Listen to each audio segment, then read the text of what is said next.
Putin has instructed the government, the central bank, and regional authorities to restore the growth rate of the Russian economy this year, as well as to increase budget revenues through taxes. However, experts, including those loyal to the authorities, say that both of these tasks are hardly achievable. More details on how the Russian economy is plunging into the abyss coming up next. Restore the economy and increase taxes. These two goals were set by the Russian dictator Vladimir Putin for the government, the central bank, and regional authorities in 2026. Such tasks are hardly achievable, as even experts loyal to the authorities admit. By the end of 2025, it was already clear that the Russian economy was facing major problems. And if, let's put it this way, in the middle of 2025, only a few commentators, and not opposition figures, were talking about a technical recession, and that was closer to the end of 2025. By then, even economists close to the authorities, such as the Centers for Macroeconomic Analysis and Short-Term Forecasting, headed by the younger brother of Russia's Minister of Defense, Belousov, were already saying there would be a recession in 2026. Since the beginning of 2025, Russia's GDP growth has been steadily slowing down, 1.1% in the first quarter and only 0.6% in the third.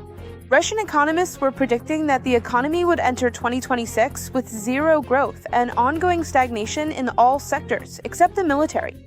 By then, Russia had already experienced a negative fourth quarter. Most likely, I think they'll officially report a plus 0.1%, but in reality, it was a negative. And as for 2026, it's likely the whole year will be in decline, meaning production is falling.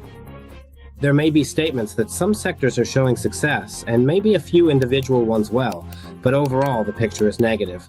A downturn is expected for at least the first and second quarters of 2026, instead of the 1% growth that Putin demands.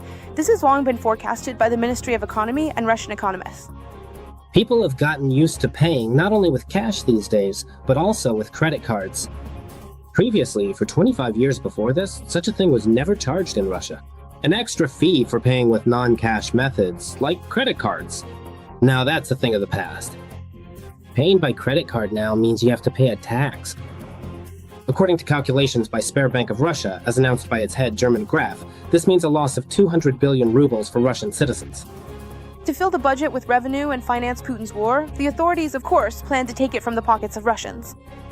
This will lead to an increasing number of businesses permanently closing their doors. There is already a clear trend of businesses closing in Russia, and statistics show that a significantly large number of businesses are shutting down. And if there is even more fiscal pressure, as Putin is talking about, it will mean that even more different enterprises will be forced to close. Starting in 2025, Russia will begin to feel the first consequences of tightening its belt in the form of fuel shortages at gas stations. In 2026, it is quite possible that salaries will not be paid due to a lack of funds, which will lead to production shutdowns in most industries.